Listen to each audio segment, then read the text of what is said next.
भारतीय क्रिकेट जगत और बॉलीवुड के बीच रिश्तों की कई दिलचस्प कहानियां रही हैं, जिनमें से एक प्रमुख कहानी पूर्व क्रिकेटर कपिल देव और अभिनेत्री सारिका की है।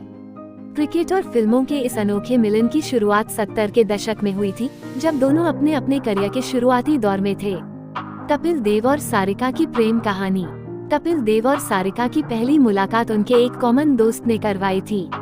यह मुलाकात जल्दी ही दोस्ती में बदल गई और धीरे धीरे ये दोस्ती प्यार में तब्दील हो गई। दोनों के बीच काफी नजदीकियां बढ़ गई थी और वे एक दूसरे के साथ रिलेशनशिप में आ गए थे। उस दौर में कपिल और सारिका की जोड़ी को काफी पसंद भी किया जा रहा था, लेकिन किस्मत को कुछ और ही मंजूर था। बिजनेस वुमन रोमी भाटिया के आगमन से बदली कहानी। जब कपिल देव और सारिका अपने रिश्ते में थे, उसी दौरान कपिल की जिंदगी में एक और मोड़ आया। एक दोस्त के जरिए उनकी मुलाकात रोमी भाटिया से हुई, जो एक बिजनेस वुमन थी। कपिल देव ने पहली मुलाकात में ही रोमी भाटिया से प्रभावित होकर उन्हें पसंद करना शुरू कर दिया। इस नए प्रेम ने कपिल के दिल में जगह बना ली और धीरे धीरे उन्होंने सारिका से दूरी बनानी शुरू कर दी। सारिका से ब्रेकअप और रोमी से शादी। कपिल देव ने रोमी भाटिया को पसंद करने के बाद सारिका से ब्रेकअप करने का फैसला किया।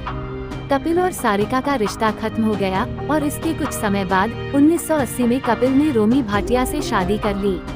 उनकी शादी भारतीय क्रिकेट इतिहास की चर्चित शादियों में से एक रही। सारिका का नया सफर। कपिल देव से ब्रेकअप के बाद सारिका ने 1988 में दक्षिण भारतीय अभिनेता कमल हासन से शादी की।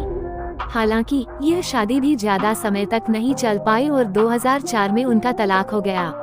इस कहानी से यह साफ होता है कि कभी कभी जिंदगी में ऐसे मोड़ आते हैं जो हमारे रिश्तों की दिशा को पूरी तरह बदल सकते हैं। कपिल देव और सारिका की प्रेम कहानी एक समय सुर्खियों में रही थी, लेकिन अंत में दोनों की राहें अलग अलग हो गईं और उन्होंने अपनी अपनी जिंदगी में नई शुरुआत की।